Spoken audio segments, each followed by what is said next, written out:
আসসালামু আলাইকুম প্রিয় দর্শক, অন্য মঞ্চের আলাপ চাইতায় আপনাদের সকলকে আমন্ত্রণ জানাচ্ছি। এই মুহূর্তে আপনাদের একটি খবর দিতে এসেছি। খবরটি হলো প্রধান বিচারপতি সেনাপ্রধান বৈঠক কেন, এই প্রসঙ্গটা নিয়ে এই মুহূর্তে কথা বলবো। আজ রোববার 31শে আগস্ট বেলা 11:30টার সময় প্রধান বিচারপতির গুলশানের বাসভবনে বাংলাদেশের সেনাবাহিনীর প্রধান জেনারেল ওয়াকারুজ্জামান এবং প্রধান বিচারপতি সৈয়দ রিফাত আহমেদ এই দুজনের মধ্যে বৈঠক অনুষ্ঠিত হয়। জানা গেছে রাজধানীর গুলশান 2-এর 96 নম্বর রোডের 3 নম্বর বাড়িতে দুজনের মধ্যে এই বৈঠক অনুষ্ঠিত হয়েছে। তবে কি বিষয়ে আলোচনা হয়েছে তা তাৎক্ষণিক জানা যায়নি। অন্যদিকে প্রায় একই সময়ে কয়েক কিলোমিটার দূরে অন্তর্বর্তী সরকারের প্রধান উপদেষ্টা ডক্টর মোহাম্মদ ইউনূসের সাথে সাক্ষাৎ করেছেন সশস্ত্র বাহিনীর বিভাগের principal staff officer lieutenant general Kamrul Hasan. তবে কি কারণে এই বৈঠকগুলো অনুষ্ঠিত হলো সেটি স্পষ্ট নয়। আপনারা জানেন যে দেশের রাজনীতির আকাশে বেশ খানিকটা ঘোলাটে পরিস্থিতি, যদিও এটাকে বলতে পারেন যে একটা অ্যাবনর্মাল সিচুয়েশন। 1 বছর যাবতীয় এক অ্যাবনর্মাল সিচুয়েশন চলছে, যে দেশ আসলে চলছে না, চলতে হবে। সোজা কথা, চলতে হলে একটা সমাধান দরকার। এসব সমাধান খুঁজবার জন্যই কি সেনাপ্রধান প্রধান বিচারপতির সাথে আলাপ করেছেন, সাক্ষাৎ করেছেন? আইনি কোনো ভিত্তি কি জানতে চাইবার চেষ্টা করেছেন? কিংবা পিএসও কামরুল হাসান প্রধান উপদেষ্টার সাথে বৈঠক করেছেন? সেটি খানিকটা স্বাভাবিক, কারণ সশস্ত্র বাহিনী বিভাগের যে প্রিন্সিপাল স্টাফ অফিসার তিনি তার দপ্তরটা সরাসরি প্রধান উপদেষ্টা কিংবা প্রধানমন্ত্রীর অধীনস্থ। সেই জায়গায় বলা যায় বস হচ্ছেন প্রধান উপদেষ্টা বা প্রধানমন্ত্রী। তিনি তার কর্মকাণ্ড নিয়ে বৈঠক করতে পারে, কিন্তু আসলে এই বৈঠকগুলো নানান প্রশ্নের উদ্রেক করছে। কারণ সাম্প্রতিক সময়ে পরিস্থিতি মোটেই ভালো নয়, পরিস্থিতি বেশ খারাপ। আমরা বলতে পারি হয়তো যে জুলাই আগস্ট চলে গেছে, জুলাই আগস্টে যা করার ছিল, বিশেষ করে যারা এই দেশটা ব্যর্থ করেছে, দেশটা দখল করেছে, তাদের যা করার ছিল সব কিছু ইতিমধ্যে ব্যর্থ হয়ে গেছে। এখন সেপ্টেম্বর থেকে সফলতার দিকে যেতে হবে, এটি হচ্ছে মূল কথা। আমরা নিশ্চয়ই জানতে পারবো যে কেন প্রধান বিচারপতির সাথে সেনাপ্রধান বৈঠক করছেন। সচরাচর তো এমনটা দেখা যায় না। আপনারা কি কখনো দেখেছেন? আমার তো মনে পড়ে না, আমার জীবনে আমার কখনোই মনে পড়ে না যে প্রধান বিচারপতি এবং প্রধান সেনাপতি বা সেনাপ্রধান কখনো মুখোমুখি সাক্ষাৎ হয়েছে, বৈঠক করেছেন। এটা আমার জীবনে মনে পড়ে না। আমার জীবন যদিও ছোট্ট, লাইফ স্প্যান ছোট্ট। আমি যখন থেকে রাজনীতি বুঝি, যখন থেকে পর্যবেক্ষণ করি, সেটা 15-20 বছরের পর্যবেক্ষক দৃষ্টিটা 15-20 বা 25 বছর বা ধরুন 30 বছর হতে পারে, এর বেশি নয়। আমি এতটুকু জীবনে দেখিনি যে এইভাবে বৈঠক হচ্ছে প্রধান বিচারপতি কিংবা প্রধান সেনাপতি বা প্রধান সেনাপ্রধান। আমার কাছে বিষয়টা নতুন, এজন্য আপনাদের সাথে শেয়ার করলাম। আমরা নিশ্চয়ই বিস্তারিত জানতে পারবো। এই প্রথমবারের মতো সেনাবাহিনী দেশের ভেতর মব দমনে কার্যকর কোনো পদক্ষেপ গ্রহণ করছে বলে মনে হলো, এবং যে কথা তারা বলেছে তারা সরকারের নির্দেশ এটি করেছে। এর আগে মব সৃষ্টি করে প্রতিদিন একাধিক তার ঘটনা এবং দেশব্যাপী বিশৃঙ্খলা তৈরির ক্ষেত্রে সেনাবাহিনীর হাতে ম্যাজিস্ট্রেসি পাওয়ার থাকার পরও কেন সেনাবাহিনী কোথাও কোনো ভূমিকা নেয়নি, সেটা নিয়ে প্রশ্ন উঠলে এবারও এই প্রশ্ন উঠবে যে কেন সেনাবাহিনী হঠাৎ করে মবের বিরুদ্ধে জিরো টলারেন্স নীতি গ্রহণ করলো। ওদিকে বৈষম্য বিরোধী ছাত্ররা বলছে সেনাবাহিনীকে ব্যারাকে ফিরে যেতে হবে। সেটা একদিকে মন্দ হয় না। মাঠে থেকে যদি এই তথাকথিত আন্দোলনকারীদের সন্ত্রাসী তৎপরতা থামাতে না পারে, সরকারের অনুমোদন না পায় মব থামানোর, তাহলে সেনাবাহিনী শুধু মাঠে থেকে কাজটাই বাকি। বলেন, আপনারা লিখে রাখতে পারেন।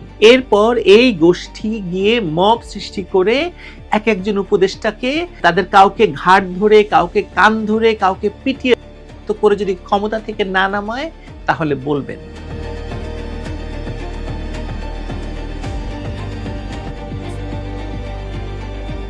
খেলা বোধহয় নতুন করে শুরু হতে যাচ্ছে। ঢাকার বিজয়নগরে জাতীয় পার্টির কার্যালয়ের সামনে গণ অধিকার পরিষদ এবং জাতীয় পার্টি কর্মী সমর্থকদের মধ্যে সংঘর্ষ থামাতে গিয়ে আইন শৃঙ্খলা রক্ষাকারী বাহিনীর লাঠিচার্জে গণ অধিকার পরিষদ নেতা ও ঢাকা বিশ্ববিদ্যালয়ের সাবেক ভিপি নুরুল হক নূর গুরুতর আহত হয়েছেন। এই খবর এরই মধ্যে পূরণ হয়ে গেছে। তৎক্ষণাৎ Gono Odhikar Parishad, NCP, BNP, Jamaat, AB party সকলে একযোগে নুরুল হক নূরকে পিটিয়ে আহত করার বিরুদ্ধে বিবৃতি দিয়েছে, নিন্দা জানিয়েছে। সরকারের প্রোপাগান্ডা সচিব সহ আইন উপদেষ্টা ডক্টর আসিফ নজরুল ফেসবুকে পোস্ট দিয়ে এই পিটুনি অভিযানের নিন্দা জানান। তারা দেখতে যান হাসপাতালে এবং বিবৃতি দেন যে তারা এই ঘটনার নিন্দা জানাচ্ছেন এবং প্রতিবাদ করছেন। আর সঙ্গে সঙ্গে সেনা সদর থেকে আইএসপিআর এর পক্ষ থেকে বিবৃতি দেওয়া হয় এবং যাতে বলা হয় যে তারা সাংগঠনিকভাবে আইন শৃঙ্খলা রক্ষাকারী বাহিনীর উপর আক্রমণ চালায় এবং আনুমানিক রাত 9টার দিকে মশাল মিছিলের মাধ্যমে সহিংসতা আরো বৃদ্ধি করে। এ সময় তারা ইট পাটকেল নিক্ষেপ করে এবং বিভিন্ন স্থাপনায় আগুন দেওয়ার চেষ্টা করে। এছাড়াও বিজয়নগর, নয়াপল্টন এবং তৎসংলগ্ন এলাকায় সাধারণ জনগণের চলাচল মারাত্মকভাবে ব্যাহত হয় এবং জনদুর্ভোগ বৃদ্ধি পায়। আইন শৃঙ্খলা বাহিনীর শান্তিপূর্ণ সমাধানের সব চেষ্টা তারা অগ্রাহ্য করে। ফলস্বরূপ জননিরাপত্তা রক্ষার্থে আইন শৃঙ্খলা রক্ষাকারী বাহিনী বল প্রয়োগে বাধ্য হয়। উল্লেখ্য, আজকের উদ্ভূত ঘটনায় সেনাবাহিনীর 5 সদস্য আহত হয়। সব ধরনের মব ভায়োলেন্সের বিরুদ্ধে গণপ্রজাতন্ত্রী বাংলাদেশ সরকার জিরো টলারেন্স নীতি গ্রহণ করেছে। বাংলাদেশ সেনাবাহিনী সরকারের এই সিদ্ধান্ত পুনর্ব্যক্ত করছে এবং জনমনের স্বস্তি এবং নিরাপত্তা আনয়নে সব ধরনের মব ভায়োলেন্সের বিরুদ্ধে কঠোর অবস্থান গ্রহণ করতে সদা প্রস্তুত রয়েছে। জননিরাপত্তা, আইন শৃঙ্খলা এবং শান্তি বজায় রাখতে সেনাবাহিনী সর্বদা বদ্ধপরিকর। এই ছিল বিবৃতি। দেখুন, সরকারের কথা বলেছে, সরকারের জিরো টলারেন্স নীতি। আমি ব্যাখ্যায় আসছি। তার মানে সেনাবাহিনী স্পষ্ট বলতে চাইছে নুরুল হক নূর তার দলবল নিয়ে জাতীয় পার্টি অফিসের ওখানে মব সৃষ্টি করতে গিয়েছিল। আওয়ামী লীগ নিষিদ্ধ করার জন্য যেমন হঠাৎ করে সাবেক প্রেসিডেন্টের বিরুদ্ধে বিদেশ পালিয়ে যাওয়ার দোহাই দিয়ে যমুনার সামনে হাসনাত সার্জিসরা দলবল নিয়ে মব সৃষ্টি করে এবং আওয়ামী লীগ নিষিদ্ধ করার দাবি জানায়, তেমনি এই ঘটনাতেও মনে হচ্ছে জাতীয় পার্টিকে নিষিদ্ধ করার জন্য, যেহেতু এনসিপিরা দেশে নাই, চায়নায় গেছে, সেহেতু নূর গিয়ে মব জমানোর উদ্দেশ্যে বিজয়নগরে জড়ো হয় এবং সংঘর্ষের পরিস্থিতি তৈরি করে, এটা ধারণা করা হচ্ছে। এই প্রথমবারের মতো সেনাবাহিনী দেশের ভেতর মব দমনে কার্যকর কোনো পদক্ষেপ গ্রহণ করছে বলে মনে হলো এবং যে কথা তারা বলেছে তারা সরকারের নির্দেশে এটি করেছে। এর আগে মব সৃষ্টি করে প্রতিদিন একাধিক তার ঘটনা এবং দেশব্যাপী বিশৃঙ্খলা তৈরির ক্ষেত্রে সেনাবাহিনীর হাতে ম্যাজিস্ট্রেসি পাওয়ার থাকার পরও কেন সেনাবাহিনী কোথাও কোনো ভূমিকা নেয়নি সেটা নিয়ে প্রশ্ন উঠলে এবারও এই প্রশ্ন উঠবে যে কেন সেনাবাহিনী হঠাৎ করে মবের বিরুদ্ধে জিরো টলারেন্স নীতি গ্রহণ করলো, সরকারের নির্দেশে নাকি সেনাবাহিনী নিজেই? আগে যদি মব দমনে জিরো ভূমিকা থেকে থাকে সেনাবাহিনীর, তাহলে এখন হঠাৎ কি এমন ঘটলো যে মবের বিরুদ্ধে জিরো টলারেন্স নীতি নিয়ে নুরুল হক নূরকে এভাবে বেধড়ক পেটাতে হলো? লক্ষ্য করলে দেখবেন যে নুরু এবং তার দলবলকে পেটানোর পর সরকারের পক্ষ থেকে নিন্দা জানানো হয়েছে। তার মানে কি সরকার আর সেনাবাহিনী দুটো আলাদা পক্ষ? সেনাবাহিনী একা সিদ্ধান্ত নিয়ে এই মব দমনে নেমেছে, আর সরকার চাইছে এরকম মব জমিয়ে যখন যাকে দরকার বা যখন যাকে ইচ্ছা তাকে মাইনাস করা যাবে করবে। এই যে দেখেন সরকারের আইন উপদেষ্টার ফেসবুক স্ট্যাটাসের জবাবে হাসনাত আব্দুল্লাহ কি বলছে। আসিফ নজরুল লিখেছেন, ভিপি নুরুল হক নূরের উপর বর্বরচিত হামলার তীব্র নিন্দা এবং প্রতিবাদ জানাচ্ছি।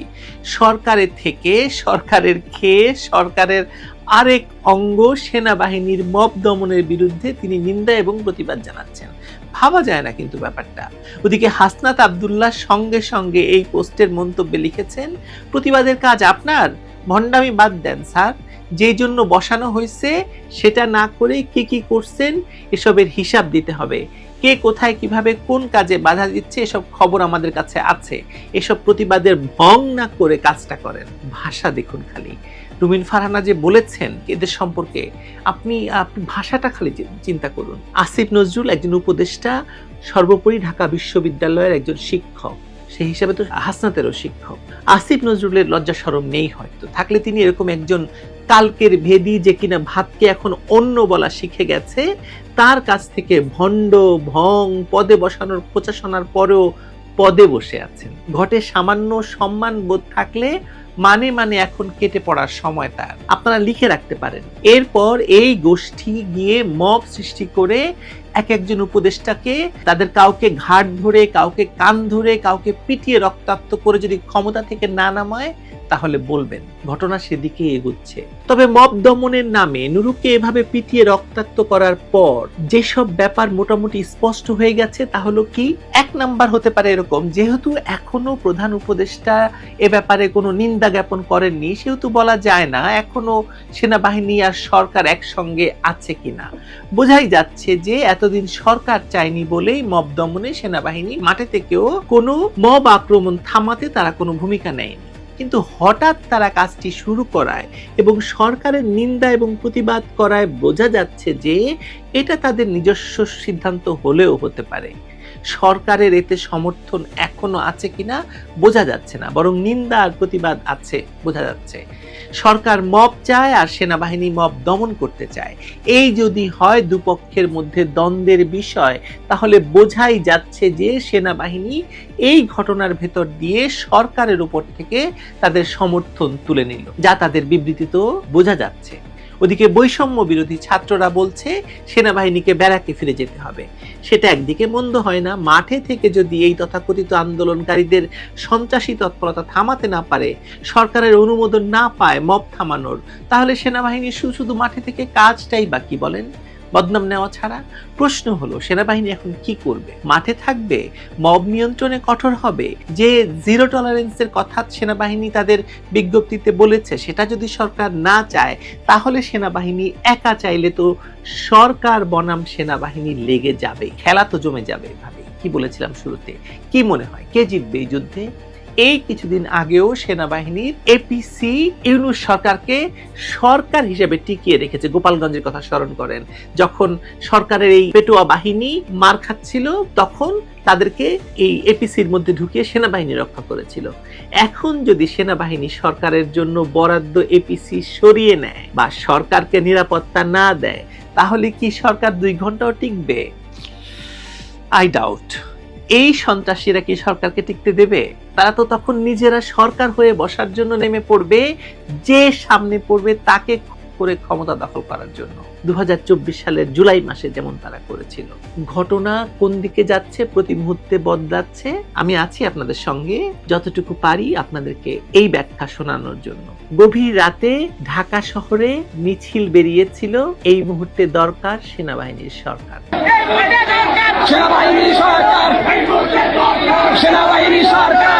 জাস্ট জানিয়ে রাখলাম।